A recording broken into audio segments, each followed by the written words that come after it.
All right. So just to give you all a little bit of context before I hand it over to the really brilliant panel, this is the Impact Speaker Series. The Impact Speaker Series, this is going to be the fourth installment of five, is really looking at how we define and redefine what impact is. What can impact look like through a lens of cultural strategy, political education, and the various ways that documentary film and storytelling can inspire and catalyze change. The purpose of the Impact Speaker Series is meant to provide the ADOC network with a shared understanding of analysis of how film and storytelling can support and create social change for our communities. And this speaker series is a part of ADOC's Impact Initiative that builds off the work of incredible folks, and includes a working group that includes Ash Go Hua and project leads PJ Raval and myself. I do want to quickly note, at this time, I will be disabling the chat feature. We are going to be fielding questions throughout today's session. However, if you have a question, the question will go directly to all of the hosts, myself and the moderator and the three panelists. And then afterwards, we'll sift through those chats and we'll respond to them accordingly. So I'm going to go ahead and do that now. Great. And at this point, it is actually my pleasure to introduce Rohan. Let me give you a little bit about Rohan. I'm going to hand it off to you. So Rohan Zhou-Lee is a Black Asian author, dancer, and organizer in New York City, founder of the Black Asian Blasian solidarity group, the Blasian March. They have been featured on AJ+, CNN, NBC Chicago, WNYC, USA Today, and other news outlets. Their writing can be found on Prism Reports, Next Shark, Reappropriate, Newsweek, and more. They've spoken at New York University, Harvard University, the Filipino European radio station, Radio Laura 97.5, the University of Tokyo, the 2022 Unite and Enough festivals in Zurich, Switzerland, and many more. In 2023, they became an Open City Fellow at the Asian American Writers Workshop. Zhou-Lee holds a Bachelor of the Arts degree in ethnomusicology from Northwestern University. So at this time, I want to go ahead and invite Rohan, if you want to join us, and then they're going to go ahead and set the stage for the space and introduce the rest of the panel. Hi, thanks so much, Jay, for introducing me. Hello, everybody. Welcome to this conversation. I am super excited to be your moderator today. I am a brown-skinned Black Asian with Black curly hair. I'm wearing a gray striped top. Behind me is a virtual background of a red banner being carried by several people that says Unite Against Hate. I am also tuning in from the traditional lands of the Lenape-Hoking people, who were expelled from this land by the Dutch in the 17th century. I recognize that a lot of this work that we do is benefiting or based on the displacement of the indigenous. And so in the chat, I have just dropped a few action items you can participate in as means of solidarity with the indigenous. It's my pleasure to introduce the panel. First up is Sanjna Selva. She is an award-winning documentary filmmaker and multimedia journalist based in New York City. Born and raised between Malaysia and Singapore, her gaze is set firmly on non-traditional storytelling that interrogates hegemonic expectations of how breaking news is depicted in mainstream media. Her work has been featured on PBS, CBS New York, EST Media, Defense News, and the International Center for Photography. In 2022, her directorial debut, Call Me Anytime, I'm Not Leaving the House, was acquired by PBS for national broadcast on POV Shorts. The film has also screened and won Best Short Documentary and Audience Awards and news festivals. Up next is Betty Yu. She is an award-winning socially engaged multimedia artist, photographer, filmmaker, and activist born and raised in New York City to Chinese immigrant parents. Betty's art emerges from collective struggle, and she places it in the service of building collective power. She is a co-founder of Chinatown Art Brigade, a cultural collective using art to advance anti-gentrification organizing. She teaches video, social practice, art, and activism at Pratt Institute, Hunter College, and the New School. Her work has also been exhibited and screened at places like the Brooklyn Museum, the Queens Museum, and Artist Space / ISP Whitney Museum. In 2017, Miss Yu won the Artist in Journalism for a Social Justice Award for her film Free Tours about US veterans returning home from war in Iraq and their journey to overcome PTSD. And finally, it's my pleasure to introduce to you all Suneil Sanzgiri. Suneil is an artist and filmmaker spanning experimental video and film, animations, essays, installations. His work contends with questions of identity, heritage, culture, and diaspora in relation to structural violence and anti-colonial struggles across the global South. He's been screened at several places, including the International Film Festival in Rotterdam, New York Film Festival, Camden International Film Festival, Sheffield Doc Fest, Doc Lisboa Biennale, Criterion Collection, and many, many more. Awards include the Black Star Film Festival, Open State Documentary Festival Award, Images Festival, Video X, and there's so many more. I can go on and on. I am so grateful to be in space with you three. You're all so brilliant and amazing. Suneil, I'd love to start with you, if that's okay. Given that a lot of your work is experimental, using lots of multimedia to present one story, one concept, I'm wondering if you could speak a little bit to how your work combines mediums for political education or to inspire change. Yeah, thank you all for having me, and I'm excited to be in conversation with everyone.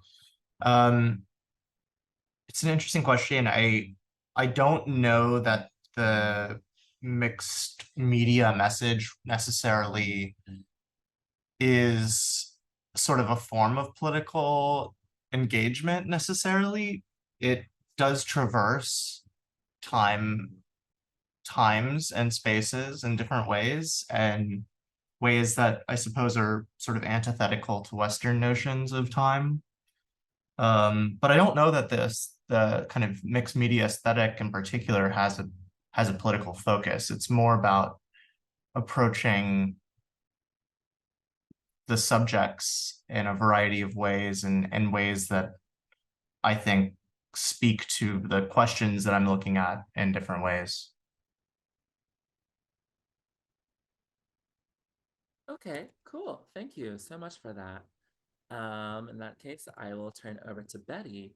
So a lot of your work seems to be very, very hyper-focused on Chinatown, especially when considering displacement, gentrification, and for many who don't know, the 40-story mega jail that's being built right now in Chinatown, which would be the tallest jail or prison in the world. I'm wondering if also a lot of your work, like as Suneil said, kind of traverses times and spaces, speaks to more general questions, especially when thinking about global struggles against imprisonment and displacement. Yeah. Yeah, absolutely. Yeah, thank you first for convening this ADOC. It's great to be in community with you all. Yeah, I think for us, and as an artist, as a multimedia artist, I'll talk about that a little later maybe, but my own work. But in terms of the work of Chinatown Art Brigade, when we founded it in 2015, there was a acceleration of gentrification happening in Chinatown, right? So it all started, for a little bit of background for folks that might not know or maybe know, after 9/11, basically, right? It was kind of the wet dream of the real estate industrial complex, I call it. It was city working with, in cahoots with, real estate developers, right, to do land grabs that they've always done, right? Land grabs, particularly in Lower Manhattan.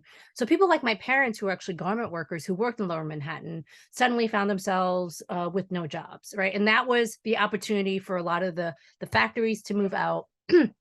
And basically, slowly, we can see the development, right? The gentrification of Lower Manhattan, specifically Chinatown, Lower East Side. And now we're at the point where we have to absolutely connect the local to the global, right? Local to global movements against displacement. Not only literally because the real estate developers that are building in Chinatown, the luxury condos, there's so many of them are transnational investors, right, from here, domestic and overseas. But just to give you a slice of what's happening in Chinatown, even just in 10 years, right, we've lost like 35% of the Asian immigrant population. We've lost over 50% of affordable housing units, right? So that's like rent stabilized units, right? Real affordable housing. I mean, the average income of a family of four of people in Chinatown is like 37,000 for a family of four. But an apartment is about $1.5 million to buy an apartment, right? And the average rent is like $5,000, right, in Lower Manhattan. So you can do the math yourself. So what we're seeing is that the government government is often, the city government is often working with developers, bringing in sort of that first wave of artists and galleries and the creative class, to really gentrify the neighborhood, right? And our focus is not on individuals, but it's on the system of gentrification. So what we've been doing for the last like 7-8 years, working very closely with CAAAV, organizing Asian communities. They have a Chinatown tenants union that's been around since 9/11, organizing tenants against gentrification. And they basically approached us and said, hey, we are really good at organizing direct action, but we want to figure out how to use art and culture in a really sort of creative way to do storytelling and to uplift people's stories. So over a few months, we worked with a number of tenants and residents and activists and artists, other artists, in storytelling and mapping and placekeeping walks, and literally walking the neighborhood, identifying places of resilience or resistance, places that are no longer there. And it all resulted in video and art and photography and maps. And we staged a number of projections on walls at night. And it came from tenants themselves. They said, we're working 12 to 15 hours a day. We don't have time to stop at a meeting or an action. And so we brought the projections and the information to them. And so it was a great moment. The public intervention was a great moment to be in community, folks, physically. And then to have that moment for tenants to stop and look up at their own story projected back on them. And it was a moment for organizers and for cultural workers, all of us, to kind of talk with folks about what was happening in the community. And then just really quickly to kind of bring it to today, to what we're seeing in the last couple of years, as you mentioned, $8 billion is being put into building 4 jails in New York City, like you said, the tallest one in Chinatown. And so we have to connect these issues, right? 8 billion to putting people in cages rather than in other sort of domestic programs that could really lift people up out of poverty and housing and jobs and healthcare and education, all the issues that we care about, right? But we are very much doing shifting to connecting abolition work to degentrification. These are all issues that are very, very intimately connected. And of course, we can't help but look at what's happening right now in Gaza, right? Like basically the largest open air prison in the world, and what's happening there when we look at issues of settler colonialism and abolition and what's happening with the genocide there. And so we've been very vocal around that more recently. And for us, it's really about connecting the issues, because all these issues are interconnected, and we have to see everything in an intersectional lens because of global capitalism and how colonialism shows up, right? And so yeah, I can talk a little bit more about the jail, the organizing against the jail, and some of the other work, but just to connect the dots to, like, I think what a lot of us are feeling right now, the local to the global. Thank you so much. Suneil, Sanjna, do either of you feel like you have any kind of response to what Betty just said? Yeah, I can sort of speak to what Betty ended on, and that was beautiful. Betty, learning about the work that you do, and I think I'm left kind of sitting on the fact and the reality that the struggles that we're seeing, the global struggles that we're seeing, are interconnected and must be valued and thought of and analyzed as transnational and as interconnected. And I can speak a little bit about my work in that process. So my film, Call Me Anytime, I'm Not Leaving the House, it is a film that is about the start of the Russian occupation of Ukraine. And it explores how two Ukrainian sisters, one in Brooklyn and the other in Odessa, Ukraine, come to grips in these very early days of the war on how both of their lives are going to change. And this film kind of emerged, and in the making of this film emerged for me out of a place of deep disillusionment that I was going through personally with journalism. I was trained as a journalist and I was working in journalism at the time and struggling internally with how I felt like the field was so transient and fleeting in a way that stories were told and kept and cycles of news operate, especially pertaining to trauma and breaking news. And I found documentary, and I kind of gravitated towards documentary as a way to create my work and how I wanted to tell stories that were important to me and that I felt needed to be told with immediacy, but also kind of leveraging on the importance of how do we take our time, especially with telling stories of trauma, and how do we include our participants in that story making, tenets that aren't, I would say, at the forefront of breaking news journalism. And this film sort of emerged from that place, but it also emerged from a place of my wanting to report on a story of war that specifically and intentionally does not include any imagery of bloodshed or machinery and physical trauma. The film is purely psychological. And that's also a trope, or several tropes, that I feel like breaking news journalism gravitates to, with the intent of this kind of capitalistic way of gathering audience and keeping things on people's minds. And that wasn't important to me in depicting a story of war. What was important and what I wanted to challenge myself to do in my film was, how could I tell a story, and how could I depict something visual about the experience of war that was purely psychological? So the container of the film is really this single phone call between these two sisters on opposite ends of the globe, that hold sort of their complex, nuanced feelings as they're sitting together 2 days after the start of the war, talking about what is to change and what's going to happen in their lives. And the film sort of opens with a question that the sisters ask each other. And it's a question where they're like, what language do we speak to each other in? They are both from a part of Ukraine that borders Russia, and so they grew up speaking Russian. But 2 days into the occupation of Ukraine by Russia, the Russian language now holds a completely different meaning, and it's been co-opted by the colonizer. So there's a pivotal question that they ask themselves about what language do we speak in now when everything has changed, and how do we see ourselves? How do we see our culture? Does everything have to shift? And I say this and I explain this film with the thought at this moment, with the thoughts of what's happening in Gaza and our sort of processing of the genocide that's going on, because in the early days of discussing the occupation of Ukraine, and I believe this to be true, there was a lot of verbiage around the fact that it was also a genocide of the people as it was a cultural genocide. And I think that's what we're clearly seeing with Gaza.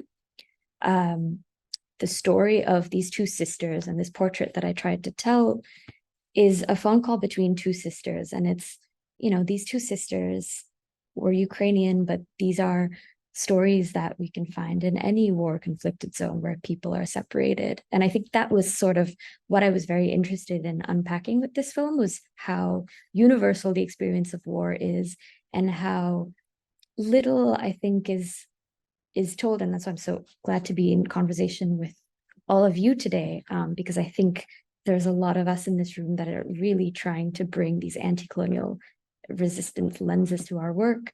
and pushing ourselves to depict what is outside of breaking news and these hegemonic lines of how we're supposed to depict trauma and war. It's a universal story that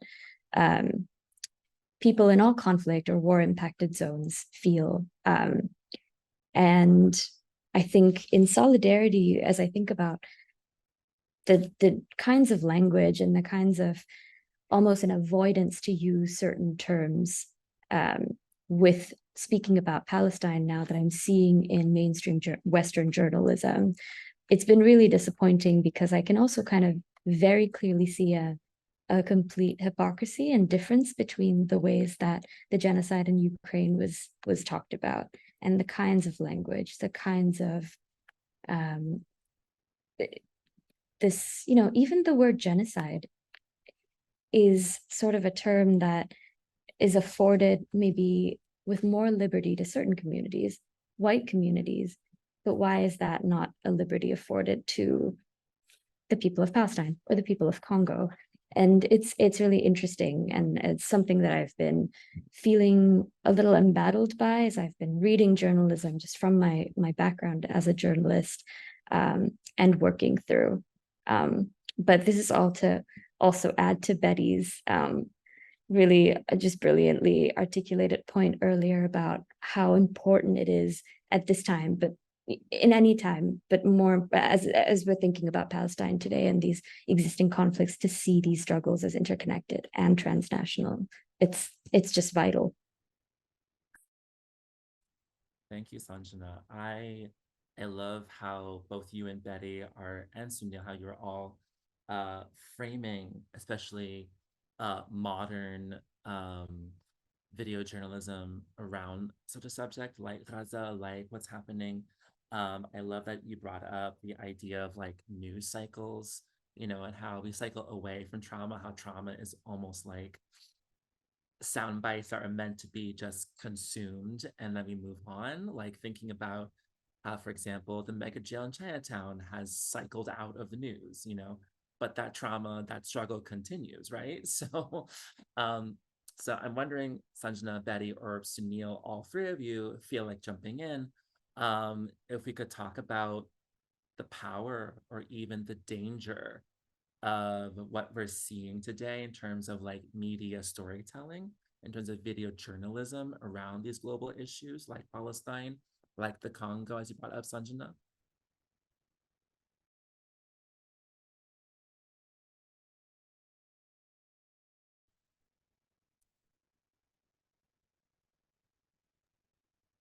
Yeah, I guess I could speak a little bit to it. It's really interesting. I think that there is such a power in these narratives of displacement and ownership and colonization. And I think something that social media has really kind of witnessing a genocide in real time through the lens of social media, which is an experience that I've personally never had in my lifetime, and I think many of us have never had, has been just completely out of body, and is making me rethink the ways that obviously information is disseminated. But I think there's a very intentional, hyper personal lens to the kinds of journalism that we're seeing that I think historically in journalism has been devalued as a way of disseminating information or as affording credence to that sort of information. But with Gaza, for instance, there are these journalists, a few who have been on the field vulnerably sharing their personal stories and disseminating this information in a way and using social media as such a powerful tool and combating the silencing that they're also receiving from social media. So it's a double-edged sword with the reality that we all understand that is to do with censorship and a lack of free speech. But I think with personal narratives, it's really, really been powerful for me to see the ways that personal storytelling and a desire to meld personal with sharing knowledge in journalism has been accepted, and as a way, honestly, for the younger generation to mobilize and strategize in ways that I think we haven't really seen in other generations, or in the ways that we've spoken about genocides in the past, because this is such an interesting new tool that we're using to actually witness these horrible things that are happening in real time. So there's a real power there in that sense, but it's also laced with this this danger of this control and kind of like this hanging cloud of what the tool and the platform can also do in terms of silencing. Yeah, I mean, I'll just say that I think what you said it beautifully in terms of what we're seeing in real time unfolding. I think that obviously with the democratization of these media making tools, obviously social media, but literally the accessibility and affordability of video, our cell phones, all of that. We are obviously now really saturated with so much, and there alongside that comes being desensitized by what we're seeing, right? The normalization of war and war crimes and all that.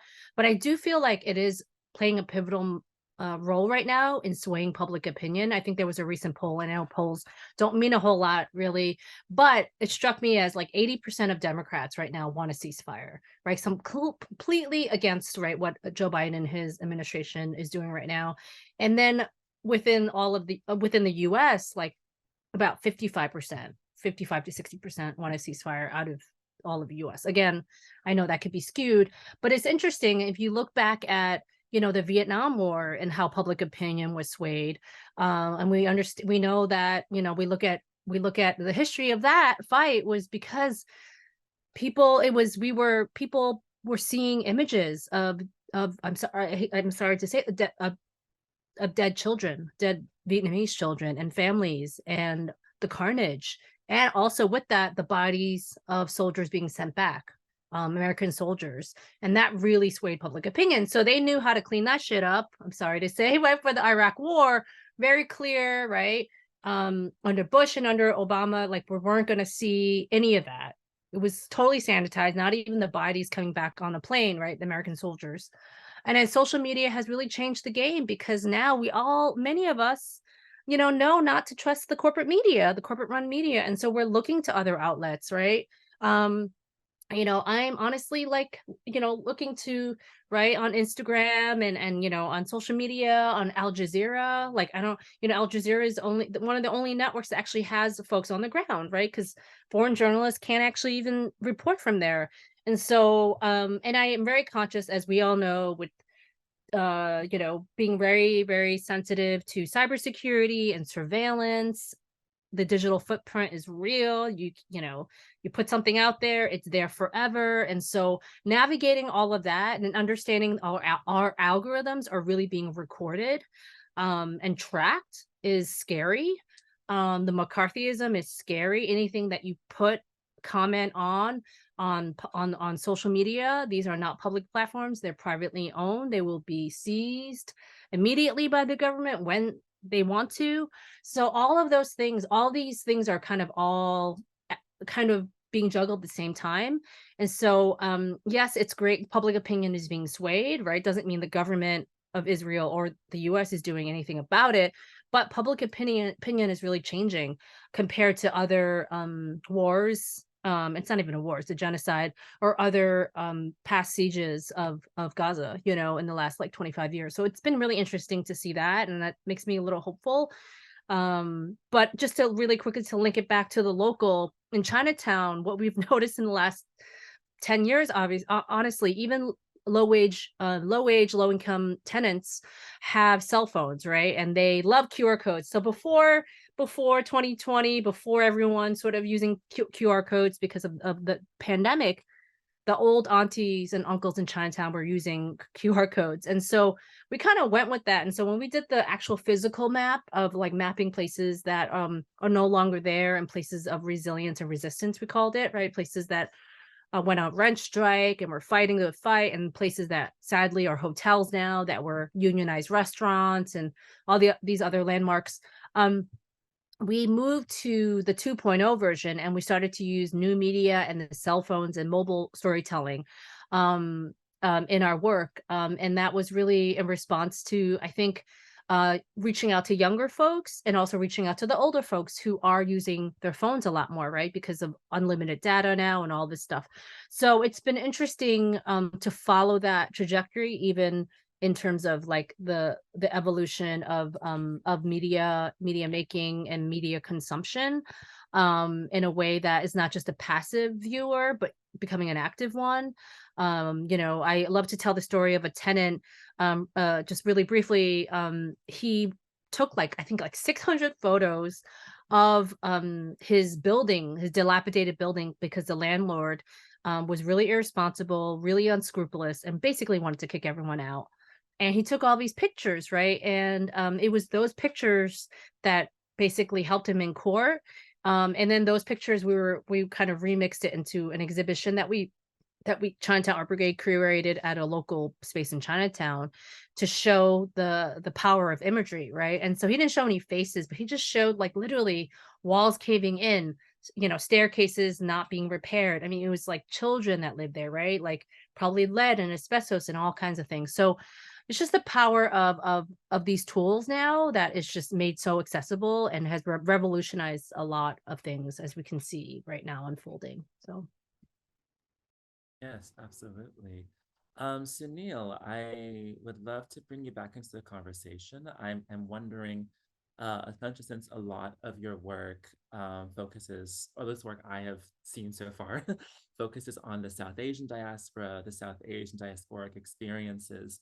For example, your trilogy, Borobar Jagtana, which engages with like memory and using imagery and other sounds to kind of as Betty said, to sort of use as a toolbox to tell stories of diaspora. So I'm wondering a little bit more about your perspective and maybe your work as it focuses on South Asian diaspora, and like how does that storytelling also connect in with what's going on in the world? Yeah, so the work, sorry, I'm like really out of it. I should have had some coffee before this. I can barely think right now. The work has really kind of a lot of tendrils. It's got a lot of different threads. The first film and the third film in the trilogy focus mostly on Goa, where my family's from, and these questions of the history of Portuguese occupation.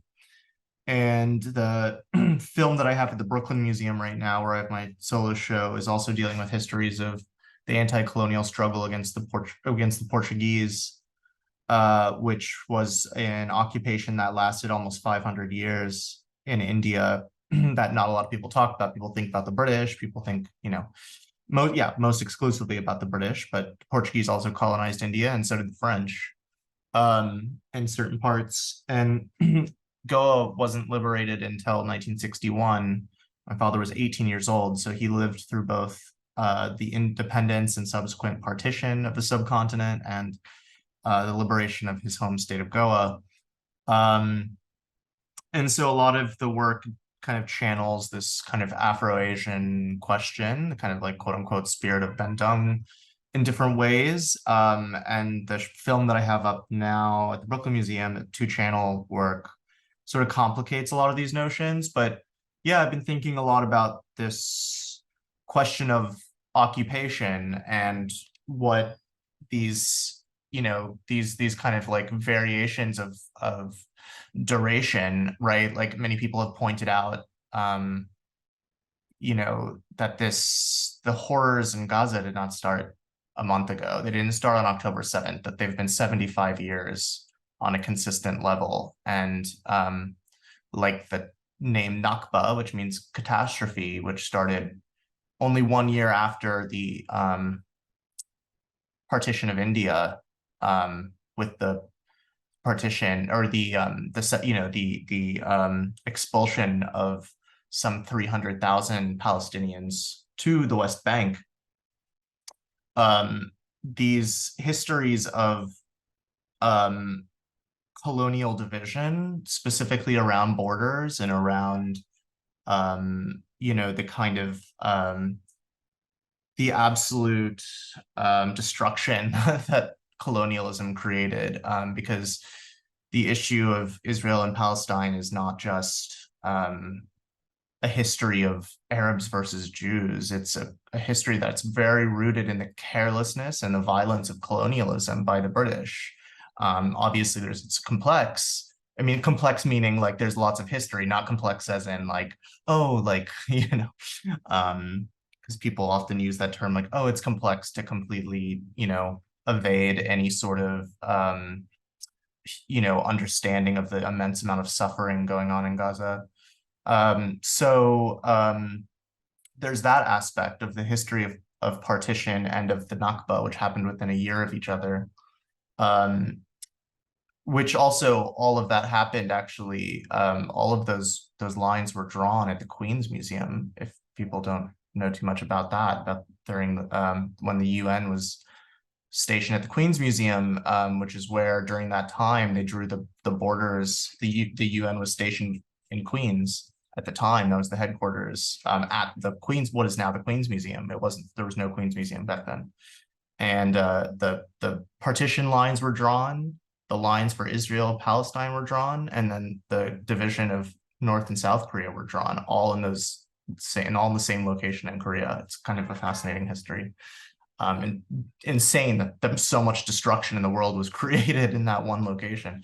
But further than that, the second film in the trilogy that you mentioned, called a film called Letter from Your Far Off Country, deals with this question of Hindutva and you know, this idea of Hindu supremacy, and the persecution of Muslims in India, as well as the continued persecution of Dalits who have faced caste-based violence for 2,000 years, longer, you know, almost longer than 2,000 years, but thousands of years, you could say. And also the occupation in Kashmir, which is, as many people point to, a very similar occupation to Palestine. And you know, every time I get a chance to talk about you know, the relationship between Hindutva and Zionism, is the amount of similarities are endless. You know, I mean, Hindu supremacists bulldoze homes, they rename entire towns and villages, and you know, they burn down entire cities. They push. I mean, they've essentially tried to ban. That's what the CAA protests were all about. Citizenship Amendment Act, essentially trying to bar Muslims from becoming citizens and revoking those who do have citizenship.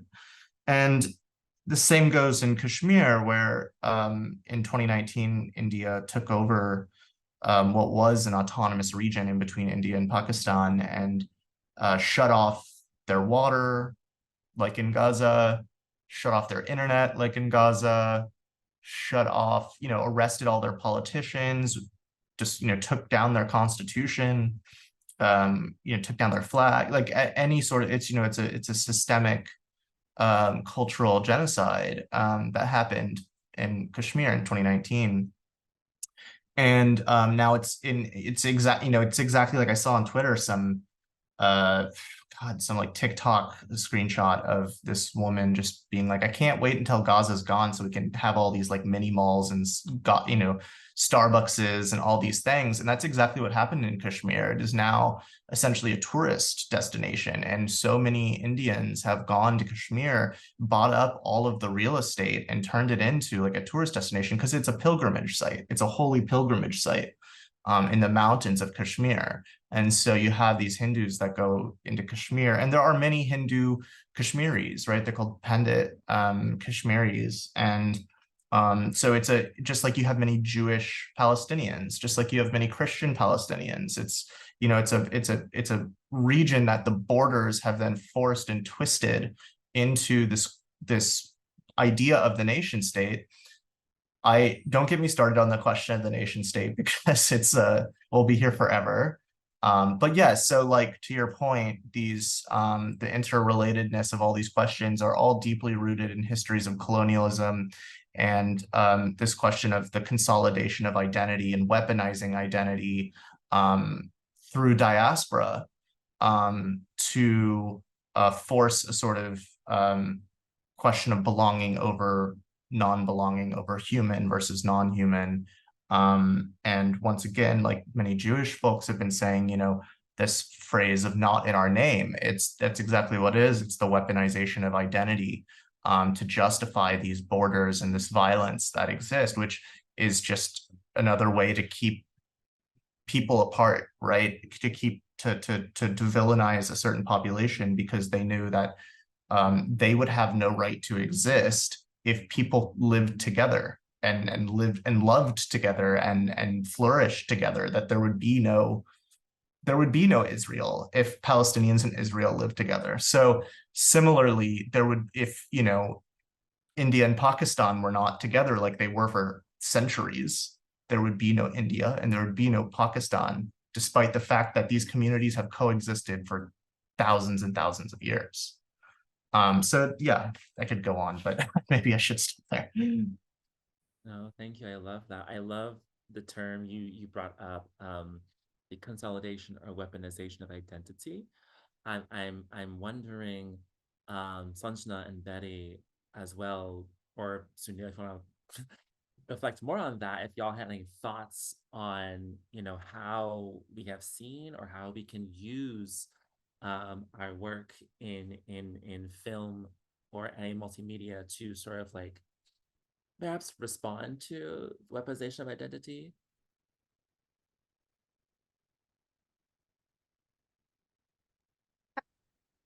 I can take a crack at it. Yeah, thanks for that question. I think that there's so many things to say. I mean, I first will say that I really appreciate this conversation right now. It's a really needed space, and I'm just feeling a lot of emotions right now with what's happening. But I will say first that, you know, the work that, you know, I do in my own personal sort of cultural organizing and art and media work, as well as Chinatown Art Brigade, and maybe it doesn't need to be said, but in terms of impact, since we're talking about impact, I think that it has to be placed within a larger organizing strategy, right? Like art, culture, and media is really nothing if it's not placed within a larger organizing strategy, right? Like part of movement building and part of organizations or part of formations actually fighting for radical structural change.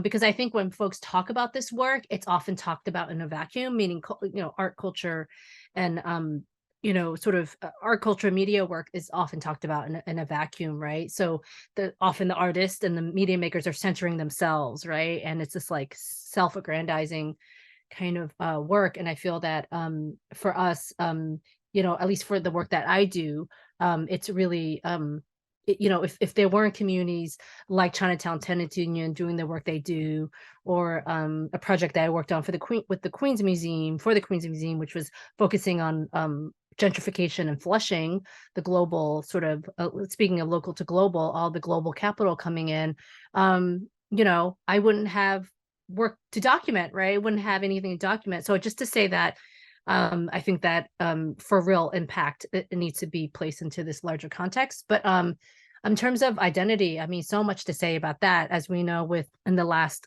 couple of years with Stop Asian Hate and stopping the anti-Asian violence. I feel like my identity, I'll speak for myself as a Chinese American, is often weaponized to basically to back calls for more police, more policing, more militarization on the streets, right? And it has actually really, what's the word? Been weaponized to create more division in our communities, especially communities of color. And I know obviously you do a lot of Black and Asian solidarity work. And I think for us, what we're seeing in Chinatown, right, especially during 2020, is so much anti-Black racism, and the language, right, of course, is not said that way, but really, really, really just horrendous, like vitriol. That's all the only word that comes out of my head, just cruel and hatred toward other folks of color, right? And so the system knows what they're doing in dividing and conquering us. And then when the NYPD task force was created to focus on anti-Asian crimes, right, anti-Asian hate crimes, you know, the Asian American feminist collective was the only group that really started this. I mean, they were the ones that started this petition, this open letter, right? And I think that they were giving voice to many of us who felt like really like the dominant narrative was such that, again, we want more police, and that anti-Blackness was really being really widespread at that moment. And so since that time, we've been really connecting the issues around Black Lives Matter, obviously, and the uprisings that happened in 2020, connecting this to the jail, right, that's being built right in our own backyard, and understanding, again, those forces are there, right? The NIMBY folks are the same folks who are coming from the anti-Black sort of perspective, anti-Black racism, the NIMBY folks who don't want the shelter, all these forces. And so there's the part of me that is like, okay, from the outside, people think, okay, there's so many people against the jail, but we're actually coming from very different perspectives, right? The abolitionist folks, like Chinatown Art Brigade, and what we're trying to do, and then the NIMBY folks. And so what we've really been trying to do is actually talk about our own identity as Asian Americans. Yes, we're being weaponized again because we are also being used, right, in a way that if we look at our history of the Chinese Exclusion Act of 1882, we look at the internment camps, right? We were the other, we were always the other. Xenophobia, right, like has existed for a very long time, since the first person that stepped on US soil. And so I think that that is really important to remind us of that, and also to really speak to the really strong forces right now that are trying to have a voice at the table for the redesign of the jail, right? As opposed to, no, we're not putting people in cages. This is not how we rehabilitate folks. Nobody belongs in cages. So anyway, all that to say that we're at the point where learning from you all, the Blasian folks and other folks doing this work, that how do we talk to the elders in the community? How do we talk to our aunties and uncles? Because there's this clear division, right, between generations. And that's the hard work that needs to be done right now, I think. And so figuring out how do we have these conversations in a way that doesn't negate people's experiences, it doesn't invisibilize them, it doesn't make them feel less, like not seen, and understanding what their experiences are, but understanding that we cannot be liberated until other folks are liberated, like in this case, like the Black community, right? And then obviously to an extent Palestinian folks, right? Like we can't talk about liberally being sort of emancipated in Chinatown of oppression, right? Whether it's housing, racial discrimination, until we understand that we are all of our fates are really connected. And so a lot of our work in Chinatown Art Brigade has been doing that, that hard work of having those conversations. Thank you. Sanjna, any thoughts? We've got a few minutes left. Yeah, I'll just add that as a filmmaker in this time, it's been really hard to kind of wake up every day and think about the work I do, and think about it mattering in the context of these huge, large social transformations and a genocide. And it's hard to think about the tangible effect that my filmmaking can do. And that's a hard reality. And it's self-defeating in a way for filmmakers and for artists to think like this, because I mean, it's hard, and it's I feel like it's natural to kind of enter these cycles of thought patterns. But I think something that I try to think about and affirming that experience for myself is the documentation of these experiences. And when I made my film, Call Me Anytime, I really made it as a way to document this specific moment, this specific slice of history, 2 days after the start of war, but also this specific moment as an archive for the two sisters to have, to preserve their memory and for them to own as something that was real and something that they shared. And I think that as I've been seeing how other artists and makers have been grappling with just how we are making sense of our art in this moment, I'm grateful for organizations and individuals who are speaking truth to power and using their knowledge to kind of share other Palestinian films, sort of excavating from the archives these works that have existed in history and are at risk of being erased, because this is what this genocide is doing. It's erasing physically a people and structures from the land, but it's also trying to erase any memory of existence. And I think as filmmakers and as artists that work with producing pieces of art, there's a sort of responsibility, I think, that's transnational in solidarity to take stock of communities and works and moments that are very much at risk of being erased, and how we're able to amplify those. So in the US, I think it's been interesting to see that, you know, Asian movements, Black movements have been, how they've been amplifying Palestinian works, equating the struggles and equating the parallels as one. As someone who wasn't raised in this country, I also know the challenges of that. This is a country that, where Zionism is sort of a force that is very undergirding of a lot of factors and a lot of structures in this country. And it's something that I'm learning is so much melded together with white supremacy. And there's so much unlearning to be doing, but I'm really deeply just in admiration of the communities in this country, at least, that are doing the work of the unlearning and also the amplifying. Thank you. Thank you, all three of you. Thank you for coming. We are unfortunately out of time. So I'm wondering if folks would just really quickly give us a quick plug about where can we find you, any work that's going on right now before I hand it back to Jerry. Yes. I feel like I've been talking. I'll wait if anyone has. I was just gonna pull. Sorry, I'm on the board of Third World Newsreel and Working Films, but Third World Newsreel is actually helping to host a series of films about Palestine online streaming. So if you go to the Arab Film and Media Institute, and you can find for the month of, I'll just put it in the chat, for the month of oh sorry, I just chatted to you only. For the month of November, these films are free streaming. I didn't get to talk about my own work, but you can go to bettyu.net. I'm working on a photography and collage book about my family's 4 generations in this country. Very complicated, but you can just find out more about it through my website. So that's it. Thank you. Thank you. Suneil, Sanjna. Yeah, I have a solo show up right now at the Brooklyn Museum called Here the Earth Grows Gold.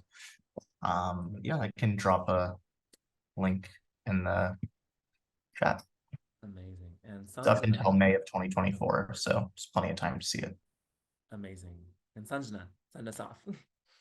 Yeah, you can check out my work at my website, sanjnaselva.com. I'm currently I'm taking a break from directing, but I am producing a feature that's deeply personal and very close to my heart about, that's set in India. I'm of Indian origin. And the film is personal and told by 2 journalists, one Indian and one Pakistani.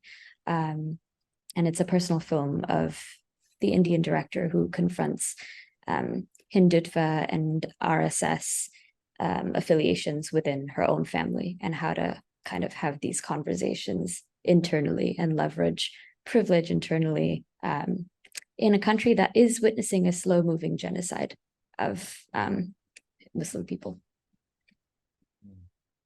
All right. Thank you to all 3 of you, Betty, Sanjna, Suneil. Thank you for coming. I'm going to pass it back to Jerry to send us off. Thanks. Thank you for that. It's Gary here. I just want I'm to so really sorry, Gary. My apologies. it's all good. Believe it or not, it's happened before.